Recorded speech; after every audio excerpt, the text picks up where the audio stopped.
Hi, this is Kent. In this lesson, we're going to talk about fourth chords, which are constructed as a series of fourths going up from a particular bottom note. As an example, here's another one. Now, these chords sound interesting in and of themselves. They kind of have a floating, impressionistic kind of a sound, but they can also be used as something to superimpose over a certain root so that you can create different chord qualities. So, for example, what I mean is if I take this stack of fourths and I choose a root C here, this turns out to be a way of voicing a major chord with a certain kind of jazzy sound to it. So let's first start out by reviewing really quickly what fourths are on your keyboard here. Generally, there would be the fourth step of a major scale that you would build off any particular note. So if I had E and I went up E major to the fourth step, I would have a fourth. So the same thing with, say, C major. I would go up C major, 1, 2, 3, 4. So those are called perfect fourths because they fit right into the first four steps of the major scale.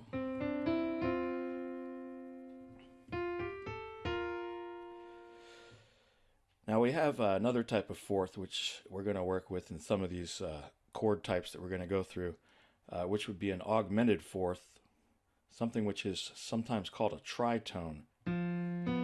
So there we have an augmented fourth, and then we go up here a fourth, and then we go up here another fourth. So this bottom interval, if it were to be a regular perfect fourth, I would have used this because that's the fourth step of F major. But it's augmented by raising it 1/2 step. And this is frequently called a tritone, this particular interval here. So on these fourth chords, we're either going to use perfect fourths, or sometimes we'll do one that contains a tritone. There's a tritone at the bottom of that one. Okay, so when I was speaking in the introduction here, I was talking about how you can take a particular stack of fourths and you can superimpose those on different roots. So the first type of chord we're going to talk about would be using these fourth chords to create the sound of a major chord. So in this particular one, I would use C as my root, and it turns out when you do this, then this bottom note here of the stack is the third of the chord. Then we have the sixth, the ninth, the fifth, and the root is on top. So this is how you could use a fourth chord as a way of doing a two-handed voicing on a major chord.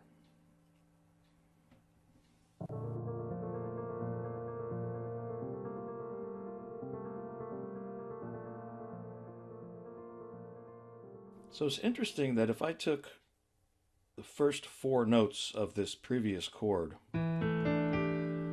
the previous chord was, but I'm going to have the first four notes of that. We have a fourth, then a fourth, and then a fourth. I can use that to create the sound of a E minor 7th chord. So you'll notice in this case my root is E. So the breakdown would be I have my root, the fourth, the 7th, and the 3rd. So that could be called an E minor 11th technically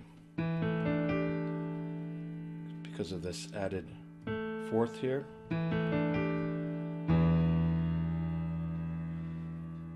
So back to with the C sound, if I did the larger stack, going to E minor like that.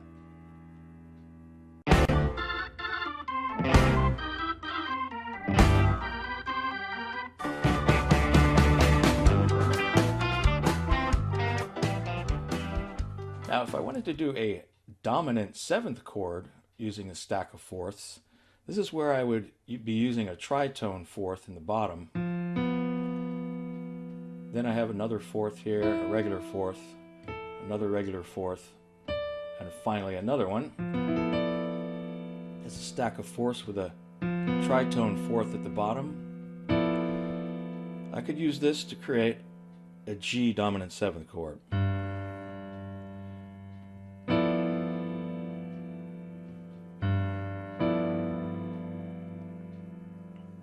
So the breakdown on that would be you'd have a root, and then you would start your stack on the seventh of the chord. Then you would play the third. Then here's the sixth, or could be thought of as the 13th kind of a sound. Here's a ninth, and here's the fifth of the chord. Another way of doing the G7 in our similar example here is if I could start with the tritone on the bottom as before, then I have a fourth, fourth, fourth, and I go up one additional note. Now I've got a G7 with the root on top.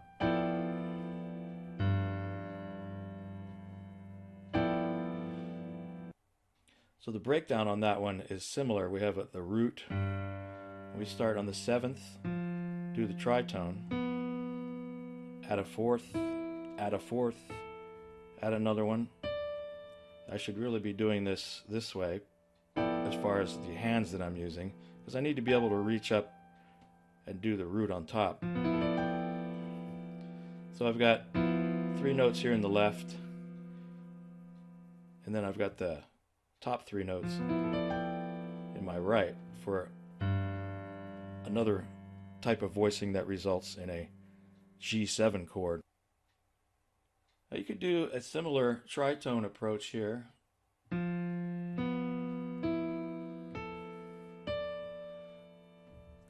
This is the same type of fourth stack that I used when I was doing the first version of the G7. But if I hit a D in my root here,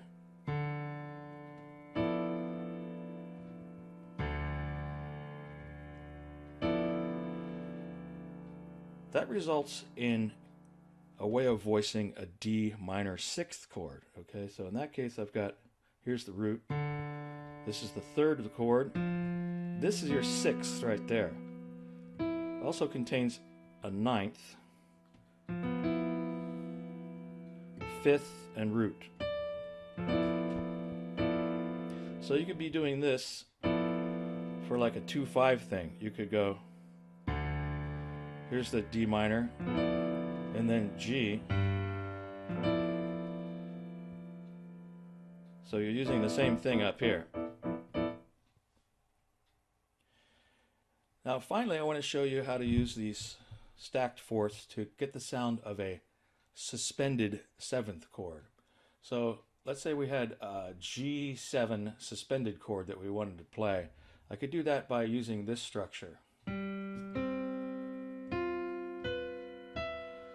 So we have a perfect fourth here and another perfect fourth here. Then there's this tritone here.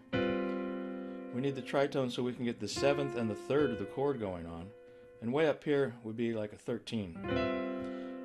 The suspension is this C note down here. So you notice that I can do a suspended sound down here, but actually have the third as well up here. Makes it kind of a rich, slightly clashy, sort of slightly dissonant sound. But essentially you're pulling off a G suspended when you're doing that.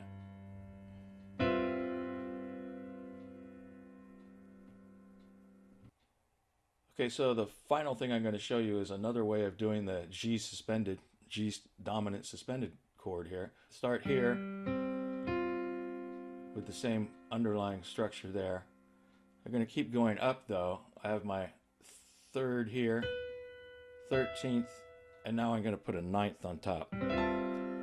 So I've got, in this case, 3 notes in the left hand and 3 in the right.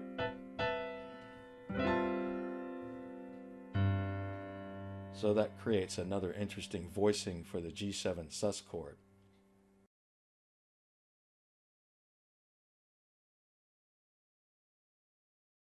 Now, when you're going back through this video and reviewing and trying to determine how you're going to, use these voicings on different roots, say like if you want to do a D major in the way that we originally did the C major, you want to look at the component notes that are resulting from your stack. Just like with C, we had, this, and we had talked about how the component notes end up being the 3rd, 6th, 9th, 5th, and root.